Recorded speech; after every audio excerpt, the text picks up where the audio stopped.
Hello everyone, welcome to HKM tech world. तो इस video में हम लोग जानेंगे ऑर्डर वाई के बारे में। ऑर्डर वाई क्या होता है एसक्यूएल में, या माई एसक्यूएल में भी आप लोग सेम ही होता है। तो ये सब क्या होता है माई एसक्यूएल एसक्यूएल में, तो हम लोग ये जानेंगे। तो चलिए शुरू करते हैं।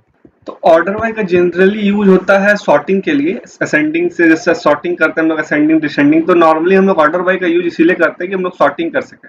जैसे यहाँ पे एक मेरा स्टूडेंट नाम का टेबल है और इसमें आप मैं देखिए मेरे पर डेटा इंसर्ट है। तो हम चाहते हैं on the basis of marks, marks के बेसिस पे क्या हो, टेबल सॉर्ट हो।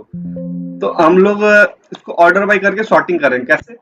जैसे नॉर्मली यहाँ पे ये मैं देखूं, जैसे कि सेलेक्ट, मैं सिर्फ नाम और मार्क्स को यहाँ पे कॉलम में लेता हूँ।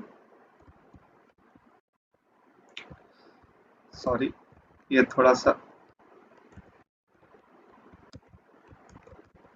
नाम और मार्क्स, यहाँ पे नाम, तो मैं इसको ही कॉलम में लेता हूँ। फॉर्म स्टूडेंट टेबल, और उसके बाद ऑर्डर वाई लगाना है हमको। तो ऑर्डर वाई जनरल है, ऑर्डर वाई आप ऐसे लिख लीजिए, ऑर्डर वाई। और उसके बाद यहाँ पे आप कुछ अगर किस बेसिस पे लगाना चाहते हैं हमको वो देना पड़ेगा, वो कॉलम का नाम मेंशन करना पड़ेगा। तो हम मार्क्स के बेसिस पे लगाना चाहते हैं तो आप मार्क्स दे दीजिए, अगर आप और कोई कॉलम के बेसिस पे लगाना चाहते हैं आप वो दे दीजिए। तो यहाँ पे ऑर्डर बाय मार्क्स, और उसके बाद हम लोग असेंडिंग या डिसेंडिंग किस ऑर्डर में आपको सॉर्ट करना है। तो बाय डिफॉल्ट असेंडिंग रहता है। तो हम लोग, और उसके बाद अगर हम लोग को डिसेंडिंग देना है तो हम लोग को लिखना पड़ेगा, पर बाय डिफॉल्ट आप असेंडिंग ही होता है। यहाँ पे आप असेंडिंग या डिसेंडिंग में कुछ दे सकते हैं, या तो असेंडिंग या तो डिसेंडिंग। ऐसे हम लोग कीवर्ड असेंडिंग और डिसेंडिंग का। तो सबसे पहले हम लोग देख लेते हैं असेंडिंग ऑर्डर में, ठीक है। तो इसको अब हम मैं आप लिखिए ना लिखिए असेंडिंग, बात बराबर है। आप खाली ऑर्डर बाई मार्क्स लिखिएगा तब भी असेंडिंग ही मानेगा। तो मैं तब भी यहाँ असेंडिंग देता हूँ। तो यहाँ आप देख सकते हैं मार्क्स के बेसिस पे ये असेंडिंग ऑर्डर में सॉर्ट हो चुका है। उसी तरह आप यहाँ पे अगर डिसेंडिंग लिखिएगा तो यहाँ पे ये डिसेंडिंग ऑर्डर में सॉर्ट हो जाएगा मार्क्स के बेसिस पे। यहाँ देखिए डिसेंडिंग ऑर्डर में ये सॉर्ट हो चुका है। उसी तरह यहाँ पे आप कंडीशन भी लगा सकते हैं। जैसे यहाँ मान लीजिए मैं कंडीशन लगा देता हूँ वेयर मार्क्स ग्रेटर देन 45। तो यहाँ पे मार्क्स पहले ये चलेगा, पहले इतना दूर चलेगा कि मार्क्स पहले ग्रेटर देन 45 होगा, और अगर मार्क्स ग्रेटर देन 45 होगा तभी जो डेटा आएगा उसके बाद तो उसको सिर्फ ये सॉर्ट करेगा। इसी तरह आप ऑर्डर वाइज से पहले यहाँ वेयर कंडीशन भी लगा सकते हैं। जैसे मैं इसको रन करूँ यहाँ पे, आप यहाँ देखिएगा, तो यहाँ देखिए पहले जो मार्क्स यहाँ पे सब 45 से क्या है, ग्रेटर देन है। उसके बाद जो मार्क्स बचा उसको ये डिसेंडिंग ऑर्डर में सॉर्ट किया है सिर्फ। उसी तरह यहाँ पे आप और कंडीशन लगा सकते हैं। जैसे यहाँ पे मैं दे देता हूँ और कि नाम नॉट इक्वल्स टू, यहाँ पे एक नाम जैसे एच के एम, तो जितना भी नाम है एच के एम वो भी नहीं इक्वल होना चाहिए। इसी तरह आप यहाँ पे एंड भी यूज कर सकते हैं। तो यहाँ पे क्या होगा, ये दोनों पहले कंडीशन चलेगा, marks greater than 45 and name not equals to H K M. उसके बाद जो वैल्यू आएगा उसको वो सॉर्ट करेगा। देखिए यहाँ पे एच के एम नाम हट चुका है। उसी तरह आप कभी कभार यहाँ देखते होंगे कि यहाँ पे दो दो कॉलम, मतलब कॉलम हम लोग दे सकते हैं, दो दो कॉलम। मतलब ऐसा अगर मान लीजिए कई कबार आप देखते होंगे कि जैसे मैं यहाँ पे भी ये हटा देता हूँ और इसको मैं इतना दूर रन करता हूँ।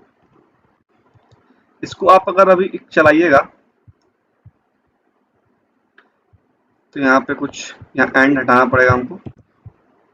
अगर मैं इसको चलाऊं तो यहाँ देख सकते हैं। तो ये कभी कभार आप देखते हो ये दोनों मार्क्स मेरा सेम है। तो जब ये दोनों सेम हो जाए तो उसके बाद किस बेसिस पर सॉर्टिंग होगा यहाँ पे, तो यहाँ पे आप एक तरह से दूसरा कॉलम भी मेंशन कर सकते हैं। जैसे यहाँ पे मैं दे देता हूँ नेम डिसेंडिंग, नेम भी डिसेंडिंग ऑर्डर हो जाए। मतलब पहले इतना दूर सॉर्टिंग होगा, इतना दूर चलेगा। इसके बाद मान लीजिए कोई ऐसा आया, ऐसा जगह आया जहाँ पे मार्क्स सेम होगा। तो अगर मार्क्स सेम होगा तो उसके बाद मार्क्स जहाँ पे सेम होगा तो वहां पे ये सॉर्टिंग लगेगा, नेम डिसेंडिंग। जैसे यहाँ पे आप देखिएगा, यहाँ पे जैसे ये देखिए 7 और 8 नंबर आप देखिए, ठीक है, 7 और 8 नंबर। तो यहाँ देखिए मार्क्स दोनों का सेम है। तो यहाँ पे एच पहले आ गया, ई पहले आ गया, ई सॉरी ई बाद में आया। तो पहले से डिसेंडिंग में यहाँ पे असेंडिंग कर लेता हूँ तो आप लोग को अच्छा से पता चलेगा। अगर मैं इसको सॉर्ट करूँ तो आप यहाँ देखिएगा असेंडिंग ऑर्डर में मार्क्स यहाँ पे सेम है, 62 देखिए मार्क्स सेम है। पर यहाँ पे उसके बाद जहां मार्क्स सेम, उसके बाद ये देखिए सॉर्टिंग जो लगा है यहाँ पे, कौन सा ऑर्डर में सॉर्टिंग लगा है, असेंडिंग ऑर्डर में, नाम के बेसिस पे लगा। पर नाम के बेसिस पे कब लगा, जब मार्क्स सेम होगा, क्योंकि मैंने पहले यहाँ पे मार्क्स लगाया है। यहाँ पे वेयर कंडीशन ये हटा देता हूँ तो और आप लोग को डिटेल्ड वे में आप लोग को और डेटा मिलेगा। पर मुझे लगता है आप लोग को समझ में आ चुका होगा अब कि ये सब जनरली है क्या, यहाँ पे दोनों कॉलम का मतलब क्या है। जैसे यहाँ पे आप देखिएगा यहाँ पे देखिए जैसे यहाँ पे 34 सेम है, ठीक है, तो ये दोनों तो सेम है। यहाँ पे अगर 34 जब सेम है, मार्क्स सेम है, उसके बाद ये दूसरा पे जाएगा, तब नेम पे बेसिस पे देखेगा, नेम के बेसिस पे असेंडिंग ऑर्डर में सॉर्ट करना है इसको। यहाँ देखिए ये असेंडिंग ऑर्डर में सॉर्ट किया है। जैसे फिर आप यहाँ देख सकते हैं 24, तो यहाँ पे भी असेंडिंग ऑर्डर में सॉर्ट किया है, क्योंकि अगर यहाँ पे आप डिसेंडिंग कीजिएगा, ठीक है, जैसे यहाँ पे मैं डिसेंडिंग कर देता हूँ, तो अब जब मार्क्स सेम होगा तो ये डिसेंडिंग ऑर्डर में सॉर्ट होगा। जैसे यहाँ पे आप देखिएगा, ये देखिए जैसे ये यहाँ पे डिसेंडिंग ऑर्डर में सॉर्ट हो गया। ऐसे ही ऑर्डर बाय असेंडिंग डिसेंडिंग है, कंडीशन कैसे लगाता है आपको पता चल गया। और हम लोग यहाँ पे दो कैसे लगा सकते हैं, दो कॉलम पे ऑर्डर बाय, आप लोग को वो भी पता चल गया इसका मतलब क्या है। तो फिलहाल इस वीडियो के लिए इतना ही। Thank you.